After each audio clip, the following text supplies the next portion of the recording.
Como eu disse na semana passada, o tempo pascal é uma forma muito inteligente da liturgia manter viva a experiência pascal. Por quê? Porque a partir dessa ideia dos 5 domingos que ligam o acontecimento pascal com o dia de Pentecostes, nós vamos aprofundando a experiência do reconhecimento do ressuscitado, ao mesmo tempo em que vamos aperfeiçoando nossa experiência de comunidade de fé. Então é algo muito interessante, porque a cada domingo a gente pega o mesmo tema, Jesus ressuscitado, e a gente olha numa perspectiva diferente para entender o que estava acontecendo com aquelas comunidades naquele momento pós-prisão, morte e ressurreição de Jesus, e para entender o quanto que esses modelos de entendimento se repetem ainda hoje no nosso meio. Quando a gente ouviu a história de Tomé, muita gente se identificou com a figura de Tomé, que crê, mas não está presente, que crê, mas não tem um envolvimento com a comunidade como os outros discípulos. Hoje, a gente lê o Evangelho de Lucas 24, versículos 13 ao 35, que nós comumente chamamos de discípulos de Emaús, que conta essa aventura, vamos chamar assim, dos 2 discípulos que vieram de Emaús para a capital, a partir provavelmente de algum entendimento que fizeram sobre a fé, de alguma notícia que chegou até eles sobre a figura de Jesus, fizeram uma experiência junto com Jesus e junto com a comunidade cristã, e que, a partir do momento em que vê aqueles acontecimentos cruéis da sexta-feira da paixão, onde Jesus é preso, é julgado, é condenado e é morto, e a partir dessa experiência de tudo está terminado, eles voltam para casa profundamente transtornados, porque mudou o espírito deles, vieram de Emaús para a capital para fazer uma experiência de salvação e voltam com uma experiência de frustração, de decepção. Parece que aquilo que eles ouviram falar de Jesus e aquilo que eles experimentaram nesse tempo em que ficaram junto com o grupo de Jesus, parece que tudo terminou de uma forma trágica. A morte de Jesus é de uma tragicidade muito grande, a ponto deles estarem voltando para a terra deles, ainda rememorando os acontecimentos. Tamanha era a decepção, a frustração e um sentimento de se sentirem enganados com tudo aquilo que experimentaram. Essa experiência que os discípulos fazem, a gente precisa pensar no sentido mais amplo. Você pode entender como 2 pessoas apenas, mas você pode entender como uma comunidade que vai fazendo essa experiência e que vai percebendo que parece que foi enganada, porque formou-se uma comunidade, formou-se um segmento, formou-se uma aproximação de Jesus, e quando menos se espera, ele morre e tudo está consumado na cruz. A cruz passa a ser uma referência negativa e cruel de tudo aquilo que aconteceu com Jesus. Eles estão voltando e o caminho de volta é um caminho terrível, porque eles têm que conviver com os acontecimentos do que se passou em Jerusalém e têm que conviver com a ideia de voltar para a sua cidade e ter que aturar as cobranças que tinham.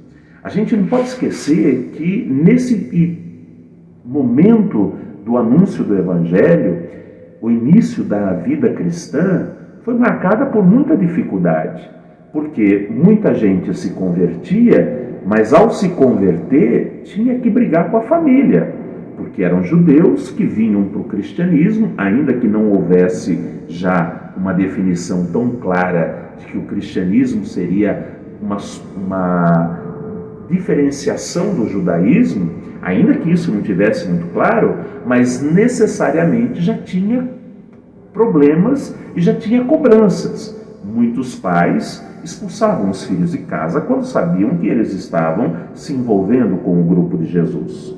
Muitas famílias se dissolveram.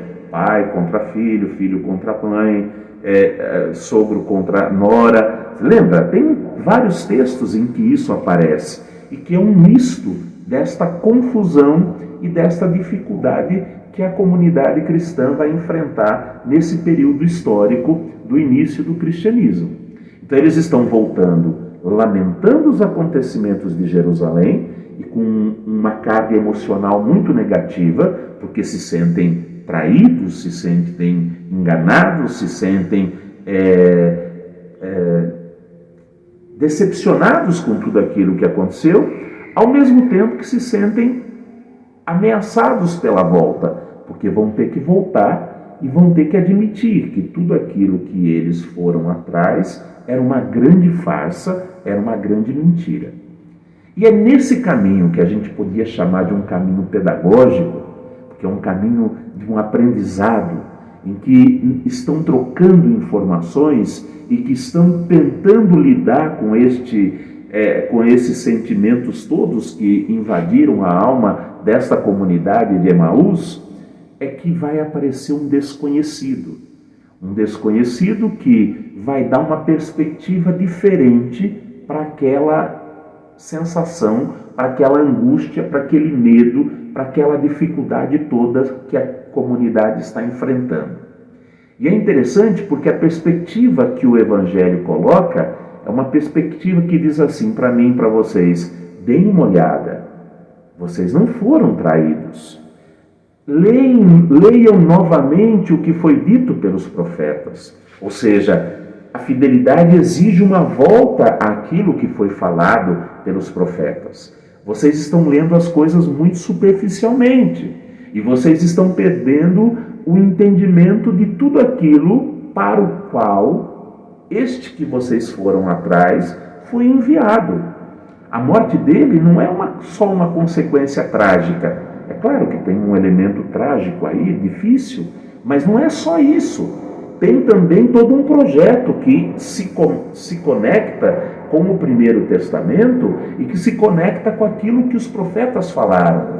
Este que veio, ele veio por causa de todo o entendimento que os judeus faziam já no Primeiro Testamento de que o Filho do Homem viria para salvar. E quando ele viesse para salvar, ele iria criar tantos desarranjos e transtornos que isso poderia trazer dor. Olhavam para ele e não reconheciam nenhum filho, quanto mais um filho de Deus. Então, olhem novamente para o passado. Agora, olhem também para aquilo que vocês experimentaram. Vocês não estão entendendo e vocês estão deixando a cegueira e a decepção dirigir os passos da volta para que vocês se sintam derrotados, humilhados e não perceba que aqueles acontecimentos aconteceram para que se manifestasse um outro nível de consciência. E aí os discípulos começam a perceber que aquele desconhecido, aquele estranho que está falando com eles, tem muito para falar. Esse estranho não é somente alguém que vai pregar, mas é alguém que vai aquecer. Você não sentiu o seu coração arder enquanto ele nos falava? Porque essa percepção que o cristão faz, e que a comunidade de Emaús faz, e que eu defendo que todos nós devemos fazer na nossa espiritualidade, é essa percepção de que a gente não está devidamente preparado para entender tudo, mas a gente precisa deixar o coração ser aquecido.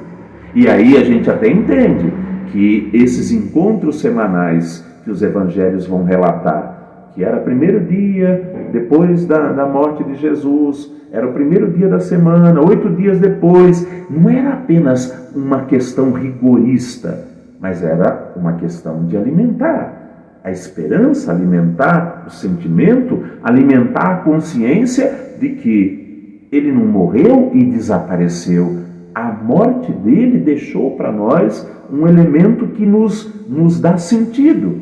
escuta primeiro a palavra, que a gente mantém até hoje na nossa liturgia. Primeiro a palavra é proclamada e depois se come o pão.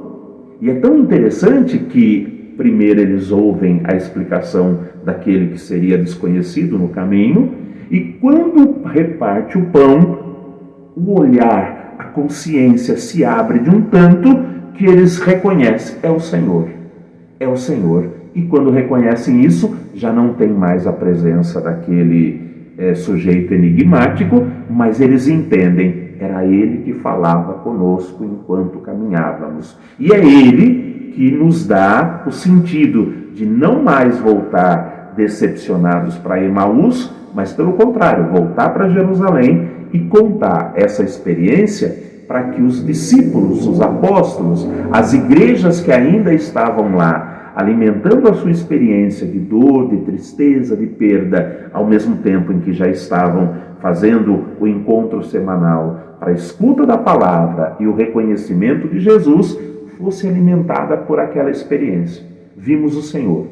O evangelho do domingo passado com Tomé, o testemunho dos apóstolos vimos o Senhor. Hoje eles voltam para Jerusalém e eles contam o que aconteceram e como viram o Senhor no partir do pão. Essa experiência é que vai alimentar o conhecimento, o entendimento e a própria percepção que a comunidade faz de que ela não foi abandonada.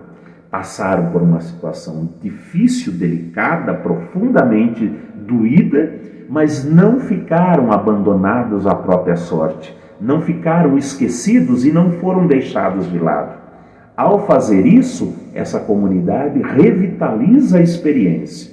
A escuta da palavra, para poder tentar entender aquilo que vai dirigir a experiência pascal, mas também o partir do pão. Quando reparte o pão, eles entendem, ele está no meio de nós. Às vezes, a gente fica tão distante dessas experiências místicas e religiosas que a Bíblia nos oferece, e a gente fica tão preocupado em ensinar a criança, ensinar os jovens a obrigatoriamente ir à igreja, ir à missa. A gente cria um regime tão fechado e tão angustiante que as pessoas se sentem na obrigação de ir à missa. E isso não é algo a ser desprezado. As pessoas se sentem forçadas a fazer uma experiência que nem sempre elas estão abertas para fazer. Quando, na verdade, a nossa experiência, juntamente com as gerações mais novas, deveria ser justamente de inspirá-las a ouvir a palavra e a reconhecer o partir do pão. Nós não vamos na igreja porque é obrigatório. É ruim pensar na ideia de que Deus fica com um caderninho anotando a nossa presença ou a nossa ausência. É terrível a ideia de uma catequese que ainda exige que seus membros vão para a igreja a partir de uma lista de chamada ou de uma comprovação de que foi à missa. É importante revigorar essa experiência do ver o Senhor, mas isso exige mudança de prática, mudança de paradigma, mudança de entendimento.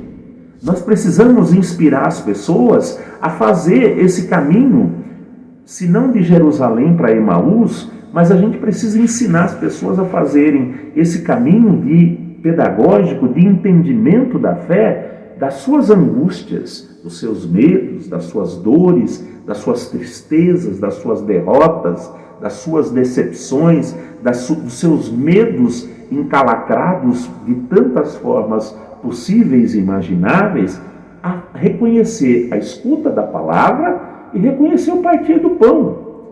Porque, na verdade, é aí que está a verdadeira experiência de reconhecer o Cristo. E não mais, e não de jeito nenhum na obrigação de reconhecer Cristo. Porque, às vezes, e é bom a gente ter coragem de falar sobre isso, às vezes a pessoa até vem obrigada a uma celebração, mas ela não consegue enxergar nada, porque o coração está tão empedrado, o olhar está tão diminuído, que elas não conseguem enxergar aquilo que tem de mais forte e verdadeiro na presença de Cristo. O Evangelho de hoje, com essa narrativa do caminho do Emaús, ele é, ao mesmo tempo que um alimento para a nossa esperança. Quantas vezes eu já fiz esse caminho de derrota, de tristeza, de abandono, e achando que eu tinha sido enganado, que eu tinha me perdido, que tudo era uma grande farsa, e de repente, no escutar a palavra e no partir do pão, tudo se reacendeu dentro de mim, e o meu coração ardia enquanto ele falava. Mas, se a gente não fizer essa experiência de trazer e de animar e de motivar, a gente fica apenas numa obrigatoriedade insensata, uma obrigatoriedade que faz as pessoas estarem na igreja apenas para cumprir um ritual e apenas para receber uma verdade já acabada, porque a igreja tem uma verdade acabada, pronta para ser anunciada, uma doutrina, um entendimento, um ensinamento. Mas se não tiver espaço para a experiência mistagógica, se não tiver espaço para está difícil de tolerar, eu não estou aguentando a ideia de que tudo terminou e o desconhecido, e eu estou imaginando o desconhecido aqui como uma linguagem neutra para dizer, pode ser de qualquer forma, um canto, uma oração, um sorriso, um abraço, uma música cantada, e aquilo despertar em mim a escuta da palavra e o partir do pão. E o que era treva e dor, ao partir o pão se ilumina, se fortalece e ganha uma nova dimensão. Talvez a gente tenha perdido muito tempo com as obrigações, os mandamentos. Até a palavra é feia, né? Um mandamento é uma obrigação cega. Você tem que obedecer e ponto. E a gente esqueceu de despertar nas pessoas, de despertar no mundo, de despertar nos transeuntes que estão saindo decepcionados e tristes e acabados, voltando para suas casas, de despertar nessas pessoas essa alegria da escuta. Poxa, talvez eu não estou entendendo direito, talvez eu não estou percebendo aquilo que Deus está querendo falar, e na hora que se parte o pão, o meu coração arder de um tal modo.